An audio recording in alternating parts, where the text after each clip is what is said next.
El incendio de Borgo representa el episodio milagroso acontecido en el año 847 en Roma, en el barrio de Borgo, cuando el Papa León XIV, con su bendición, logró apagar un devastador incendio que estalló en el populoso barrio romano, no lejos de San Pedro.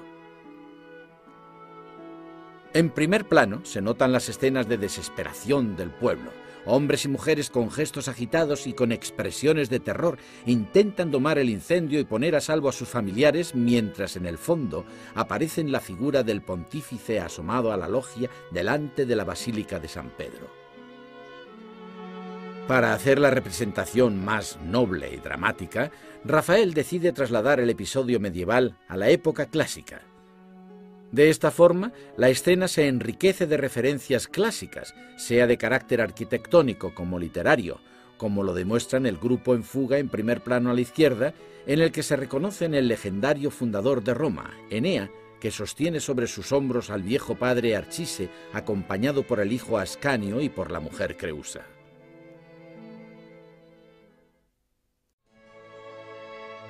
Expuesta en el Panteón en Roma, en la circunstancia de los funerales del artista, la Transfiguración, la última gran obra de Rafael, constituye su testamento artístico y espiritual. La tabla, una novedad iconográfica absoluta, representa contemporáneamente, en dos zonas sobrepuestas, dos episodios evangélicos diferentes. En la parte superior está representada la Transfiguración de Cristo, en la inferior la curación del trastornado. Las dos zonas son claramente diferentes y en precisa contraposición entre ellas, muy luminosa, compuesta y simétrica la escena celeste, agitada, asimétrica y con fuertes efectos lumínicos la terrenal. En la parte superior, envuelta en un halo luminoso, resalta la figura de Cristo que asciende al cielo sobre el monte Tabor entre Moisés y Elías, mientras los apóstoles que están abajo, asombrados e incrédulos, se protegen los ojos por la luz excesiva.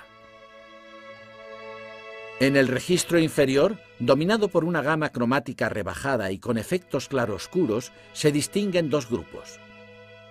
A la derecha, la familia y los parientes del niño endemoniado expresan su desesperación en los rostros agarrotados y en los gestos agitados, ulteriormente exaltados por el uso de los colores fríos y por las atrevidas combinaciones cromáticas.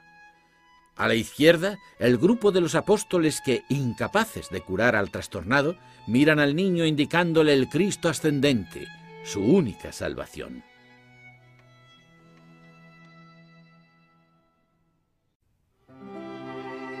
La tabla es solicitada a Rafael en 1507 por Atalanta Baglioni para conmemorar la muerte del hijo Grifonetto, víctima de un conflicto familiar para el control del poder en Perugia.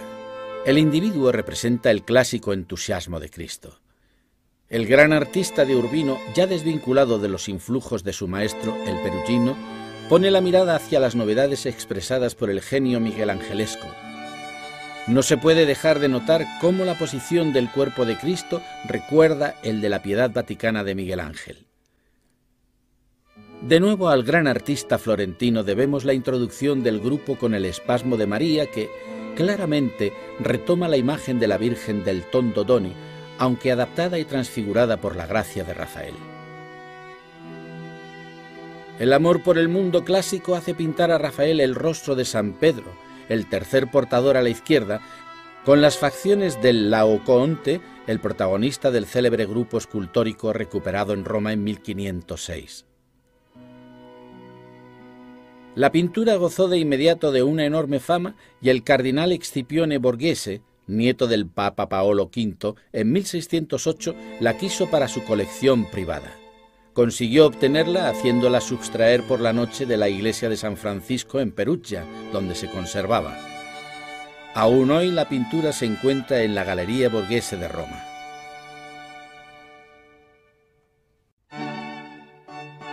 Según las crónicas del tiempo, el Papa León X de Médici era considerado un atento bibliófilo. Precisamente por esta pasión, Rafael retrata al pontífice frente a un libro abierto, con un monóculo en la mano para facilitarse la lectura. Este retrato puede ser considerado una obra maestra de introspección psicológica y de capacidad técnica. Debe notarse la campanilla en oro y plata sobre la mesa o los pliegues del terciopelo rojo del escapulario papal. La pintura nace sin las figuras de los dos cardenales, añadidos en un segundo tiempo. A la izquierda está representado Giulio de Medici, primo de León X, mientras en el fondo Rafael ejecuta el retrato del cardenal de Rossi, única figura que dirige la mirada al espectador.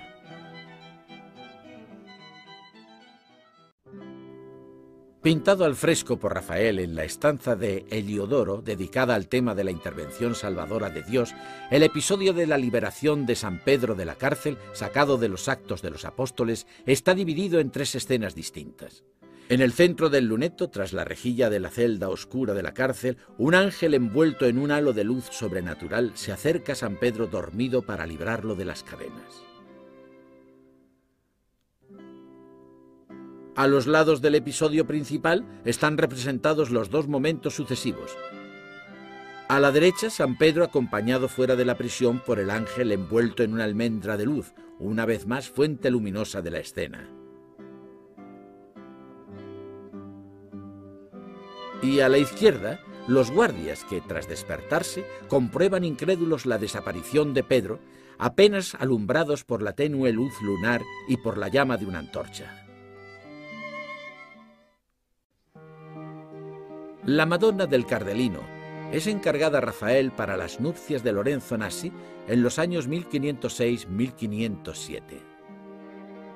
Obra crucial en la carrera de Rafael, la tabla inaugura el esquema compositivo piramidal de inscripción leonardesca, perfeccionado más adelante por Rafael en las sucesivas Madonne florentinas.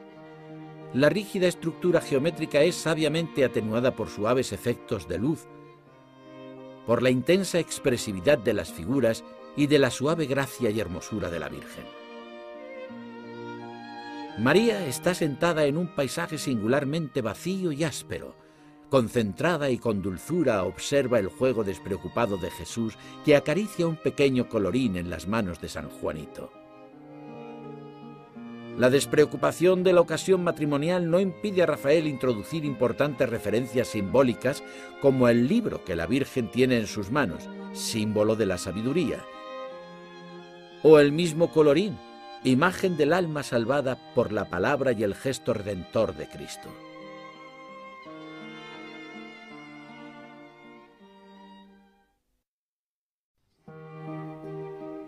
El gran retablo, considerado la inolvidable obra maestra de la madurez artística de Rafael, es solicitado al artista probablemente por el Papa Giulio II para donarlo a la iglesia de San Sisto en Piacenza en 1512. La invención rafaelesca es absolutamente genial. De hecho, la pintura introducida en el ábside simulaba una ventana entreabierta sobre el cielo con las cortinas abiertas y el antepecho en el que están apoyados 2 querubines. La tradición quiere que la imagen de la Virgen, con el vestido ondulante y el niño en brazos, sea un enésimo retrato de la Fornarina. La figura de San Sisto, a la izquierda, es seguramente la del mismo Giulio II. La santa a la derecha, al fin Bárbara, es identificada con Lucrecia de la Rovere, hermana del pontífice, o bien con Giulia Orsini, sobrina del Papa. El mensaje confiado a la obra del que la encarga es claro, el de testimoniar que San Sisto está consagrándose con la Virgen para interceder a favor de alguien o algo, probablemente en la misma ciudad de Piacenza. Adquieren así un preciso significado el gesto del viejo santo pontífice y la mirada benévola de Santa Bárbara, que mira hacia sus fieles.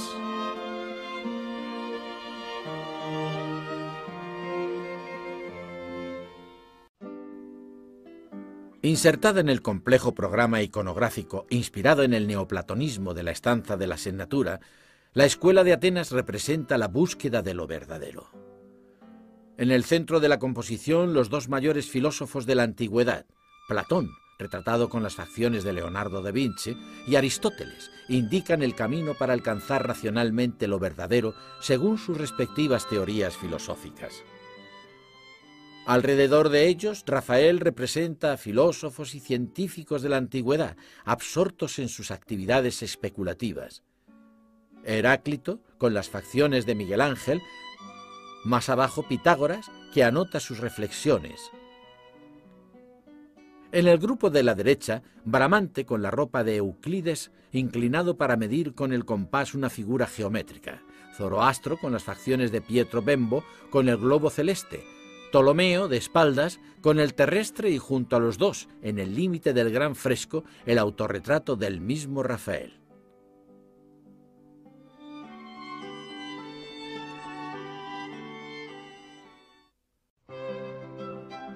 Vasari nos transmite la imagen de un Rafael que goza de la vida, tal vez tan distraído por las alegrías del amor que no podía atender su trabajo. Tal descripción del artista casa perfectamente con el sensual retrato de una joven mujer conocida como la Fornarina. Hija de un panadero de Siena, fue amante de Rafael. Seguramente fue su modelo predilecta y prestó su rostro a la Madonna Sistina, a la Magdalena del retablo con el éxtasis de Santa Cecilia y a la Madonna de la Silla.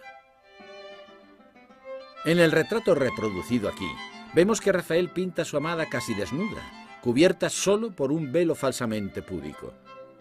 De hecho, con ese gesto, en lugar de cubrir el pecho, no hace otra cosa que ofrecerlo a la mirada del artista y del espectador.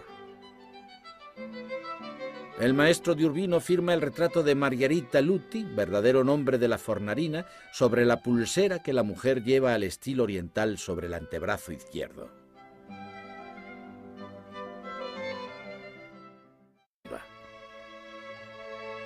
En el registro inferior, dominado por una gama cromática rebajada y con efectos claroscuros, se distinguen dos grupos.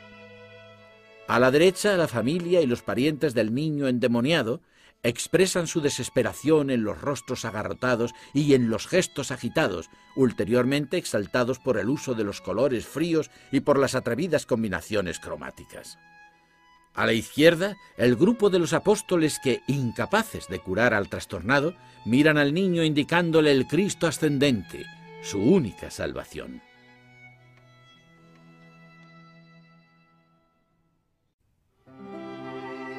La tabla es solicitada a Rafael en 1507 por Atalanta Baglioni para conmemorar la muerte del hijo Grifonetto, víctima de un conflicto familiar para el control del poder en Perugia.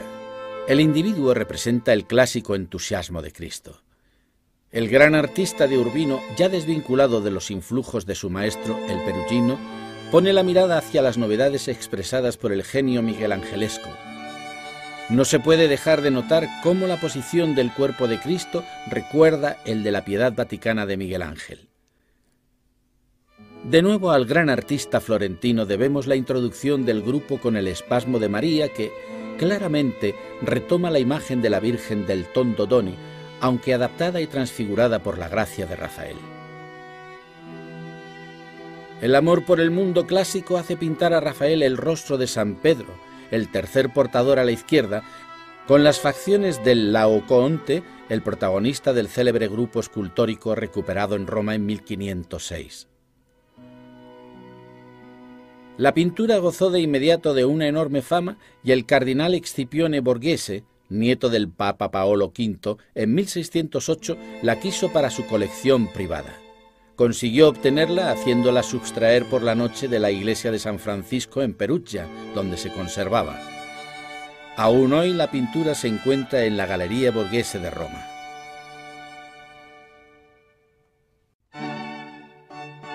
Según las crónicas del tiempo, el Papa León X de Medici era considerado un atento bibliófilo. Precisamente por esta pasión, Rafael retrata al pontífice frente a un libro abierto, con un monóculo en la mano para facilitarse la lectura. Este retrato puede ser considerado una obra maestra de introspección psicológica y de capacidad técnica. Debe notarse la campanilla en oro y plata sobre la mesa o los pliegues del terciopelo rojo del escapulario papal. La pintura nace sin las figuras de los dos cardenales, añadidos en un segundo tiempo. A la izquierda está representado Giulio de Medici, primo de León. A la derecha, al fin Bárbara, es identificada con Lucrecia de la Rovere, hermana del pontífice, o bien con Giulia Orsini, sobrina del Papa. El mensaje confiado a la obra del que la encarga es claro, el de testimoniar que San Sisto está consagrándose con la Virgen para interceder a favor de alguien o algo, probablemente en la misma ciudad de Piacenza. Adquieren así un preciso significado el gesto del viejo santo pontífice y la mirada benévola de Santa Bárbara, que mira hacia sus fieles.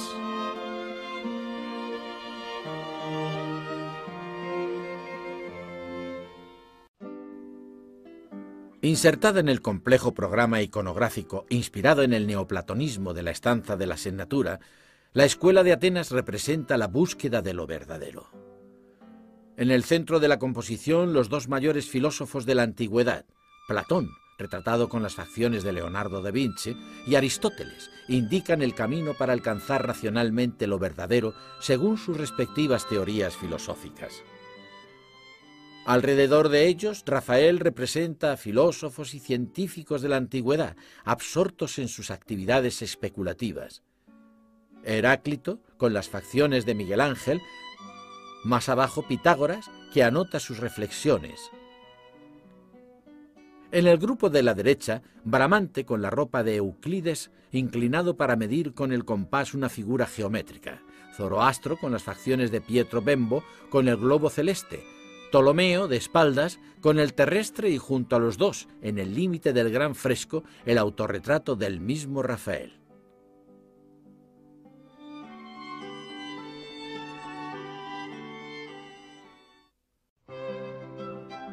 Vasari nos transmite la imagen de un Rafael que goza de la vida, tal vez tan distraído por las alegrías del amor, que no podía atender su trabajo. Tal descripción del artista casa perfectamente con el sensual retrato de una joven mujer conocida como la Fornarina. Hija de un panadero de Siena, fue amante de Rafael. Seguramente fue su modelo predilecta y prestó su rostro a la Madonna Sistina, a la Magdalena del retablo con el éxtasis de Santa Cecilia y a la Madonna de la Silla. En el retrato reproducido aquí, vemos que Rafael pinta a su amada casi desnuda, cubierta solo por un velo falsamente púdico. De hecho, con ese gesto, en lugar de cubrir el pecho, no hace otra cosa que ofrecerlo a la mirada del artista y del espectador. El maestro de Urbino firma el retrato de Margherita Luti, verdadero nombre de la Fornarina, sobre la pulsera que la mujer lleva al estilo oriental. No impide a Rafael introducir importantes referencias simbólicas, como el libro que la Virgen tiene en sus manos, símbolo de la sabiduría, o el mismo colorín, imagen del alma salvada por la palabra y el gesto redentor de Cristo.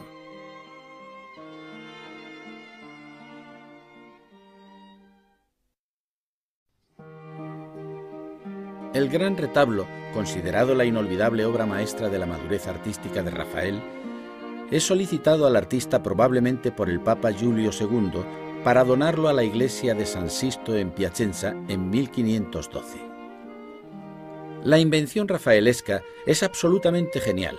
De hecho, la pintura introducida en el ábside simulaba una ventana entreabierta sobre el cielo con las cortinas abiertas y el antepecho en el que están apoyados dos querubines. La tradición quiere que la imagen de la Virgen, con el vestido ondulante y el niño en brazos, sea un enésimo retrato de la Fornarina. La figura de San Sisto, a la izquierda, es seguramente la del mismo Giulio II.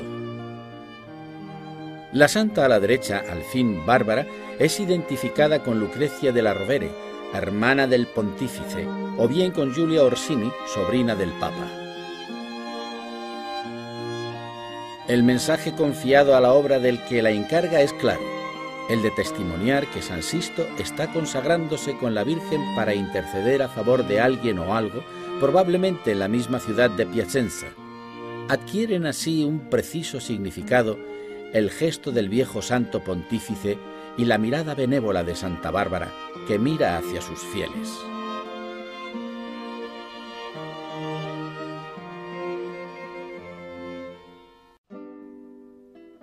Insertada en el complejo programa iconográfico inspirado en el neoplatonismo de la Stanza de la Asignatura, la Escuela de Atenas representa la búsqueda de lo verdadero. En el centro de la composición, los dos mayores filósofos de la antigüedad, Platón, retratado con las facciones de Leonardo da Vinci, y Aristóteles, indican el camino para alcanzar racionalmente lo verdadero según sus respectivas teorías filosóficas. Alrededor de ellos, Rafael representa a filósofos y científicos de la antigüedad, absortos en sus actividades especulativas. Heráclito, con las facciones de Miguel Ángel, más abajo Pitágoras, que anota sus reflexiones. En el grupo de la derecha, Bramante con la ropa de Euclides, inclinado para medir con el compás una figura geométrica. Zoroastro con las facciones de Pietro Bembo, con el globo celeste. Ptolomeo, de espaldas. El incendio de Borgo,